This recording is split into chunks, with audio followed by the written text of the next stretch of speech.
Yo guys, what is up today? I come to you yet with another live reaction of Gintama 2017 and this week's episode 324.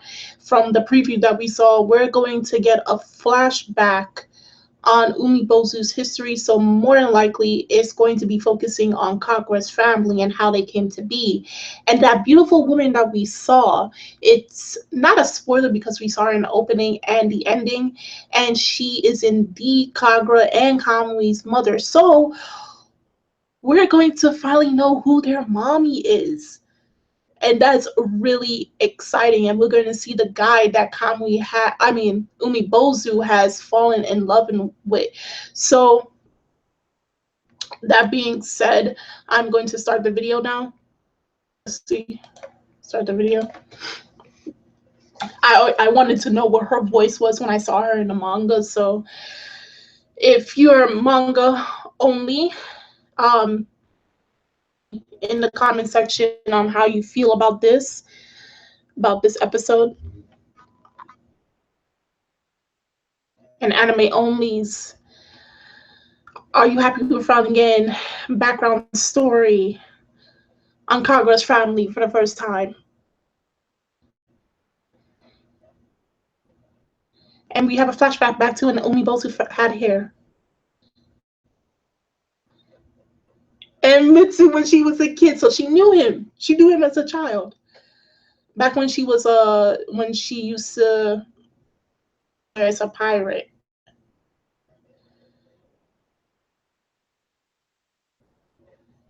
And he was friends with her father.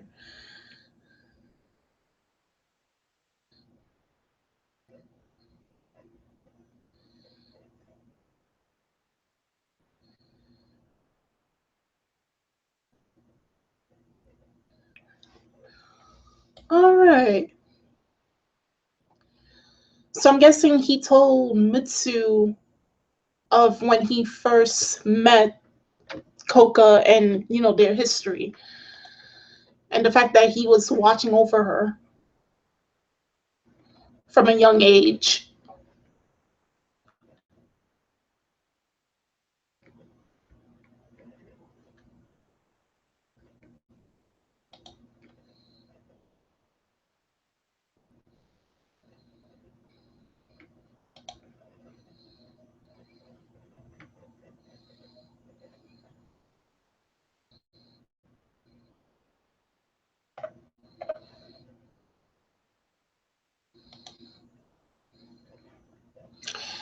And I forgot to mention they actually changed the opening a little bit. Remember when they were running Gintoki and Sakamoto and running originally, and then when Takasugi finally came back. Oh, my bad, sister. When he finally came back into the series, he actually showed up. See, he showed up. That happens.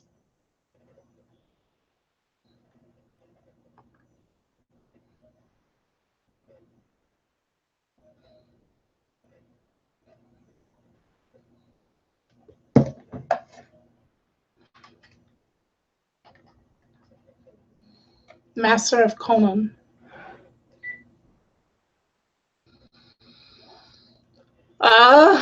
Umibozu versus Yutsudo. I think I found my answer as to why, despite building an advanced intercellular, we still don't stop fighting. With standpoints, views, or creeds. It comes from our fundamental nature as creatures. Remember when he came back, he chopped off Umibozu's mechanical arm, so he's practically one arm short.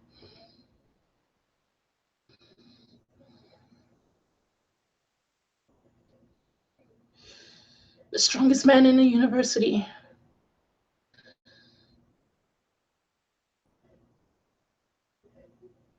Oh, he has no interest in that title.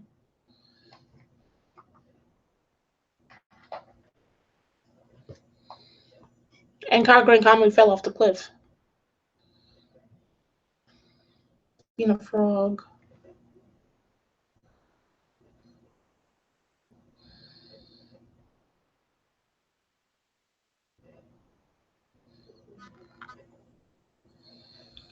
Oh my god. Even if you are once a millennium warrior, you cannot escape the principles of life. Mm. Indeed, you will inevitably fall one day. Oh.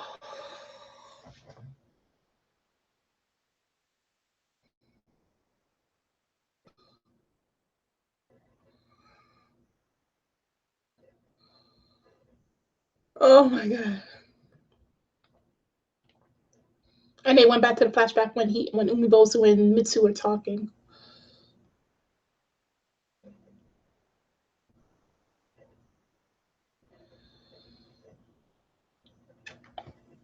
If we're all okay beyond comprehensible concept of strength.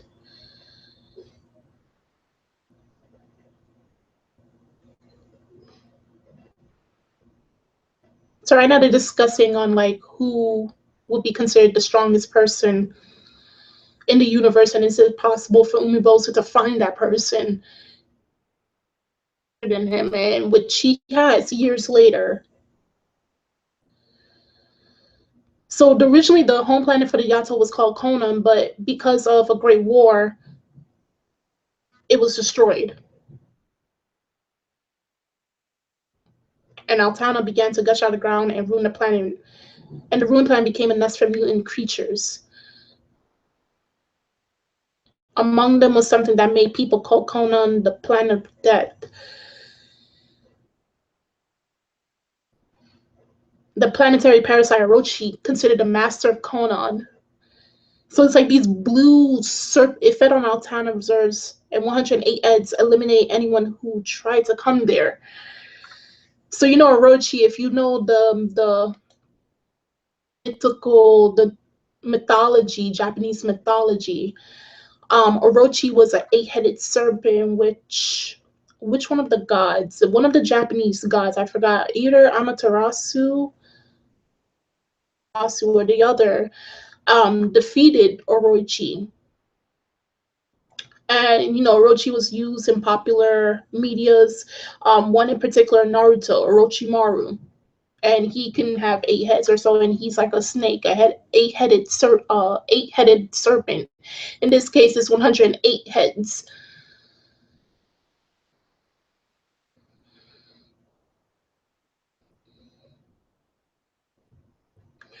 When Umibozu had hair. Gone to the home planet, the original home planet, to defeat the Orochi.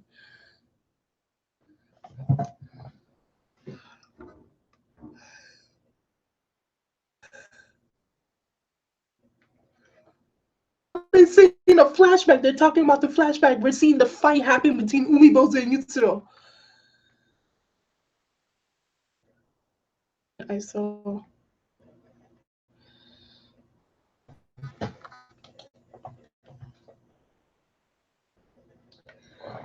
Did a dick joke? I'm sorry for my language. I'm really sorry. Did the genitalia joke really have to come in at this moment?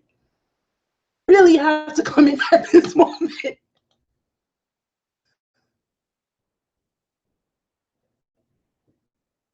Oh my god.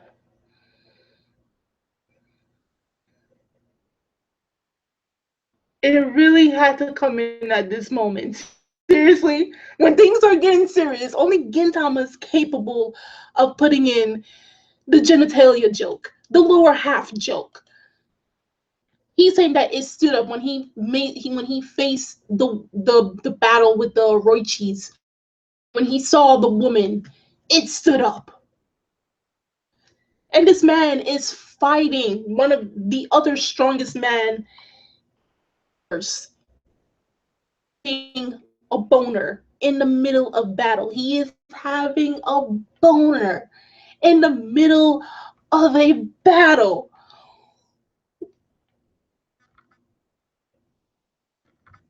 What the frig, man? Only Gintama, man. I swear to God. Can you catch a boner in the middle of battle? Well, the other character that I know that caught a boner was Hisoka from Hunter x Hunter, but that's despite the point. Despite the point. So only two series that I know of characters doing such: Hunter x Hunter and Gintama. God.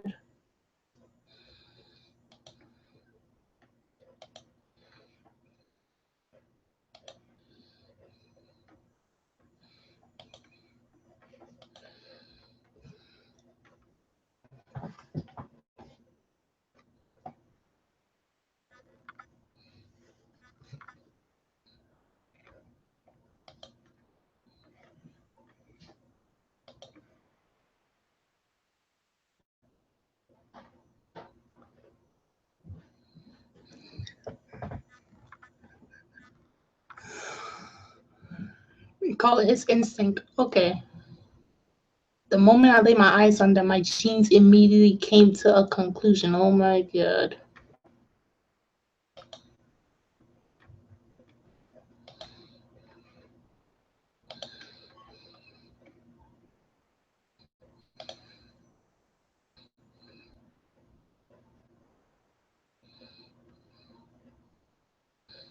You're going to die. Oh my God. Well, a man's got to do what a man's got to do. I'm sorry. One day you're going to be gone, so you leave your legacy behind.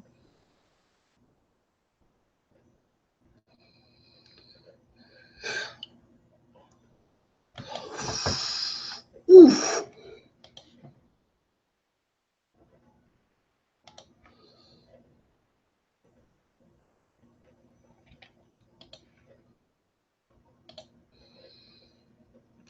I went after them again and again, but I just couldn't break through.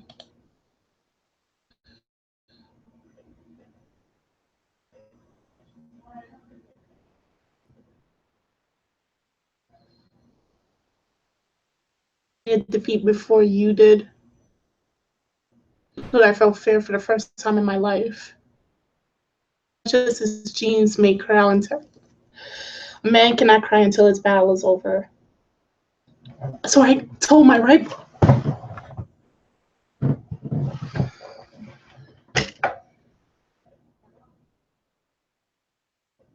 I am so sorry. Oh my God. Yo, this man is too much. He told his right ball, okay, quit rattling.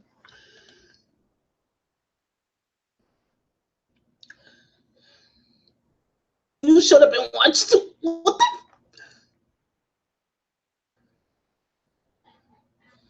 What the freak, man?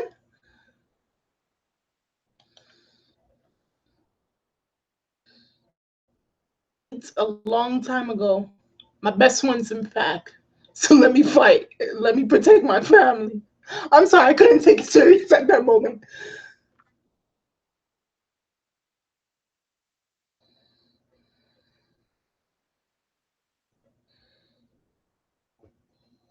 He took you to the fire. He took you to the. Oh my God. So you suppress your instincts by force and with a clear mind.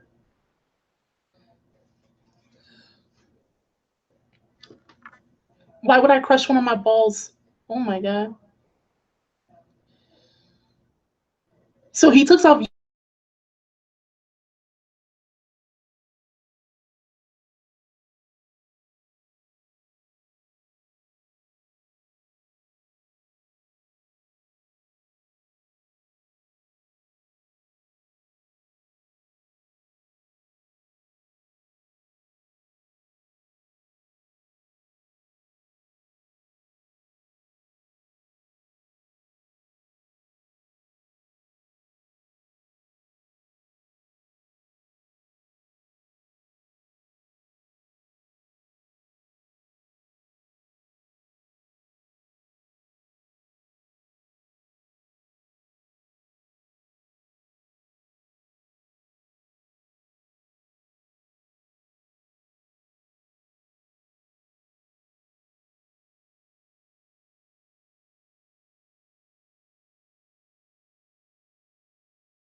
And I kept trying to what?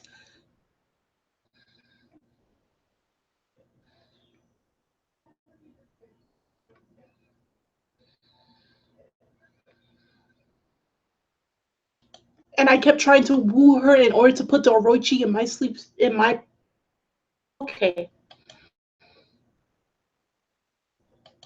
Okay. She kept beating you up for those 3 days. But she paid no heed to me at all. Of course she wouldn't. Tame something in that's not how you ask a woman out. She took out 59 heads in 3 days.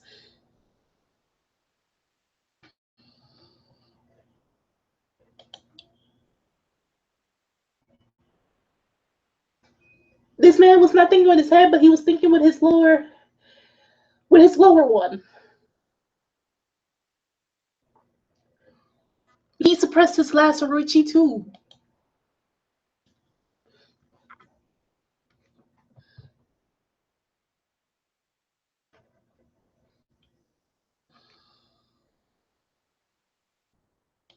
So I'm at 12 minutes into it. And just so you know, Umibozu is not his real name. In fact, Kanko. I don't know how he came to, or I don't even remember how he came to be known as Umibozu, but his original name, this mysterious lady knows it, is Kanko and Kamui's mother.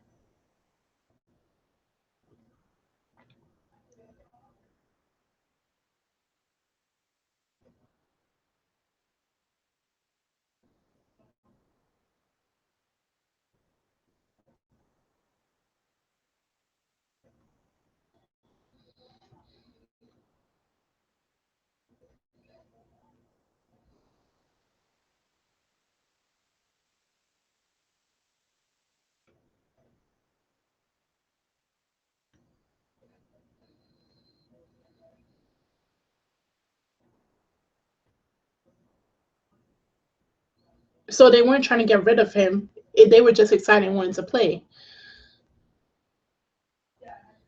They wanted to eat him alive.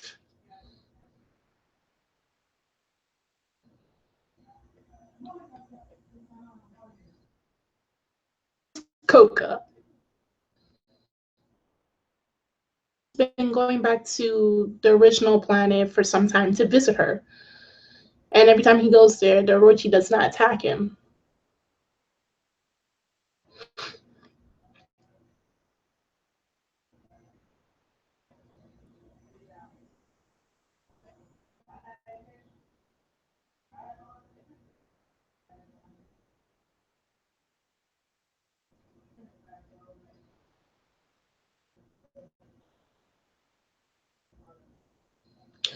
Kouka is so pretty.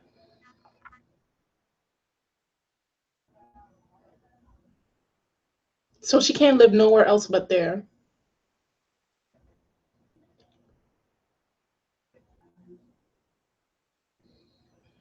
That's why she's the only one that inhabits that planet aside from the mutant.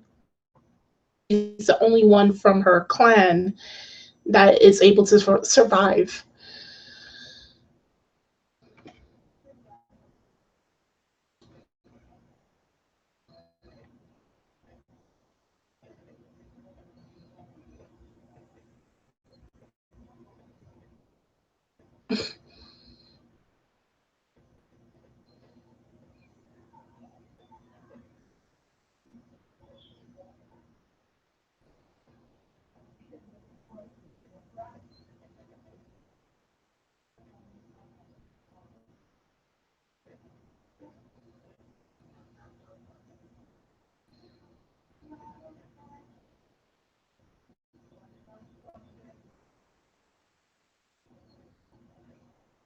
So really, she wasn't all that lonely when she was living there.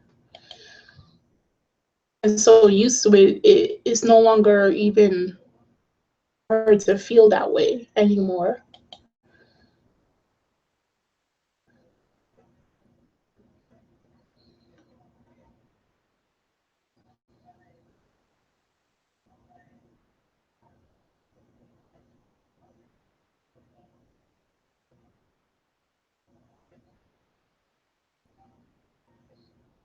I mean, to anyone that wasn't in her position, it does seem pretty lonely.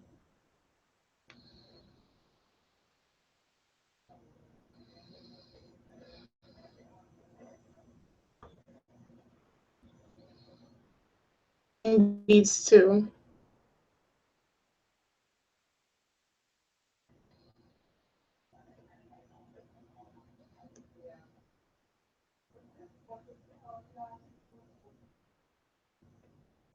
Stories of all the adventures he went on.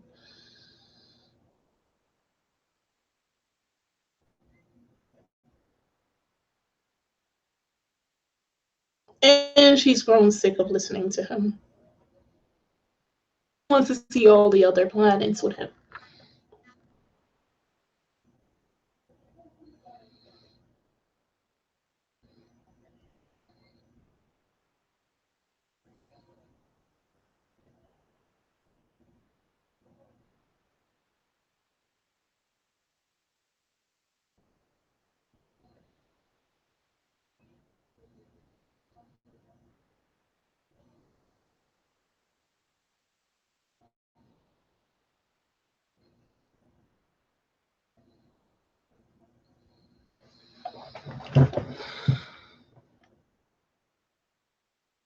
So that's, if you think about it, that's where Kagura always wanted to bring her family to Earth because of the promise her father made to their mother to bring them to Earth.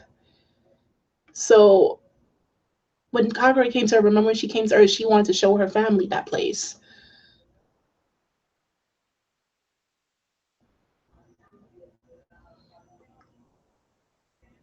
So he gave himself the name Umibozu, or somebody probably gave him that name.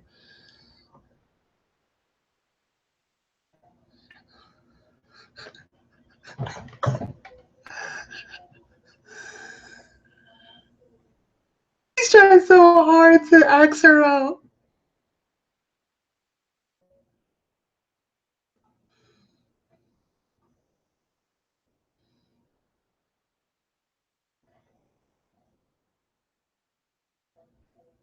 I mean, we know it doesn't end well at the end, but it was so nice just to see these two.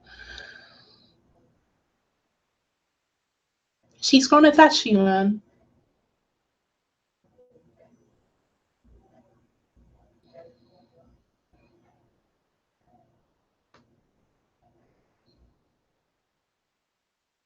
Where did she go?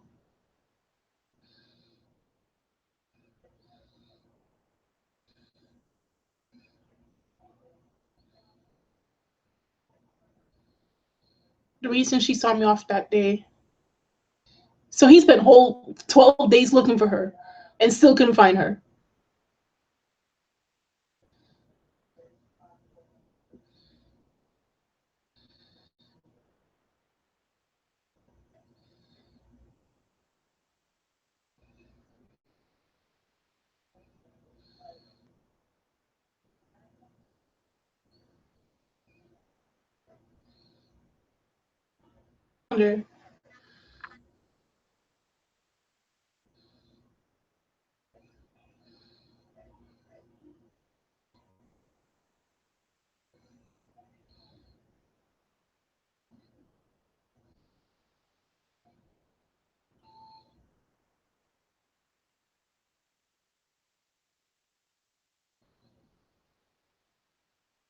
Why do you remind me of these feelings?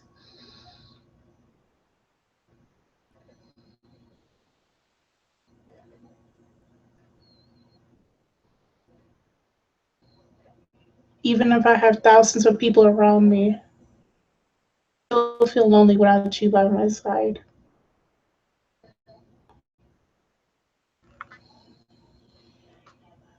The Orochi feels the pain that their master feels.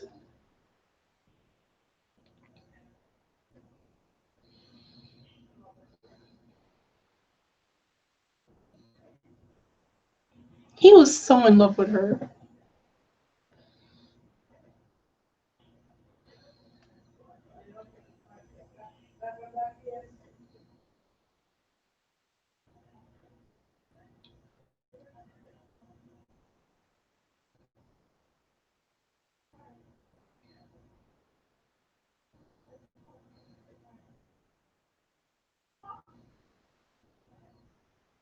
The Orochi don't want her to leave. They're missing their mother. Oh, it looks like they're thanking her. The same thank you for everything.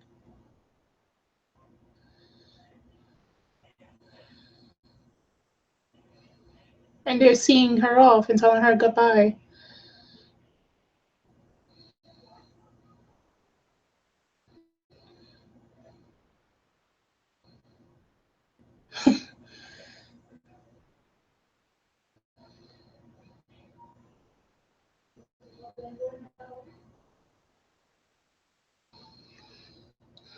The strongest creature the great Umibozu has ever faced can be found all over the universe. We see when they're running from her and Kamui was born first and she's throwing knives at them. Every pitiful man in the world ended up under my wife's thumb, basically. Was the weakest in his household. A household is a whole other universe. This man was terrified of his wife. Any man would be. Kagura's born. Look how happy Kamui was. They wanted to touch her so bad.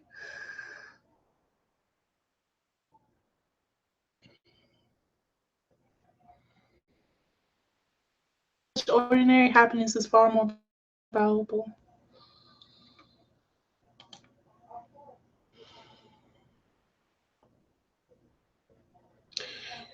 Kouka starting to spit up blood.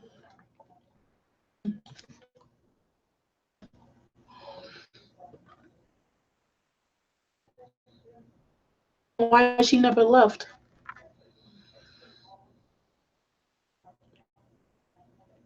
I'm neither a hero nor a father. Murderer. That man killed our mother.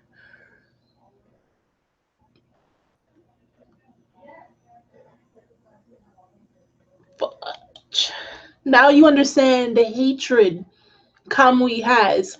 And that kind of tells you that Kamui is. I'm letting the ending play out right now, but it's to the planet, the original Yato planet, when it was devastated after the war and everything, and basically no one can inhabit that planet. And that's when he found Kouka, who, which was not spoiler, we saw her in the opening and ending. She is the mother of Kamui and Kagura, and in love with her on first sight. He fell in love with her, and he has been trying to woo her by constantly going back to the planet each and every single time. But every time he goes there, he's always hearing from her that she cannot leave this planet. And it goes back to what he told Yutsuro while they were fighting, that you are the same as that woman. And remember when they stated when the season just began that Yutsuro was born from the Altana of Earth. Now, this is nothing, no spoilers. If you connect the dots, that basically means that Kouka has part of the Altana in her body, hence why she could not move from that planet. And that means she may have consumed something that contained Altana in it. And then she found that if she tries to leave or do anything of the other such, it will affect her body. And it's almost the same as what's his name, Obero. When he died, he consumed Yutsuro's blood, and that's how he's capable of still living, even though this he was supposed to die several times already. He was supposed to originally die, and he kept coming back to life because of Yutsuro's blood. And remember, that's life energy. So when Umibozu took Kouka from the planet that she was consuming the Altana in, that kept her living for such long periods of time, the effects she started to have the withdrawals, and the effects started to happen, just like how you saw Obero just a few episodes ago. That means they are at the end of the chain of their life, and soon enough they will die. So her coughing up blood means that she's going to die. I mean, it's not something, but it's like, what, because of this, how did this affect the family? And it all started with basically the meetup of the parents, Umibozu and Kouka, and we can see why Kamui has such a hatred for his father. Now it's going to be explained even more, but if you're a manga only, you know what happened. But anime only, I want you to tell me how you felt about seeing the, it revealing parents pass, and how do you feel about Coca? How do you feel about her being introduced, and what do you think will happen later on, and how this will explain, the situation that's going on with Kagura's family, and the fight that's going on. So we're getting a flashback while the fight is going on between Umibozu and Yutura, and it's going to keep escalating even more. So for next week,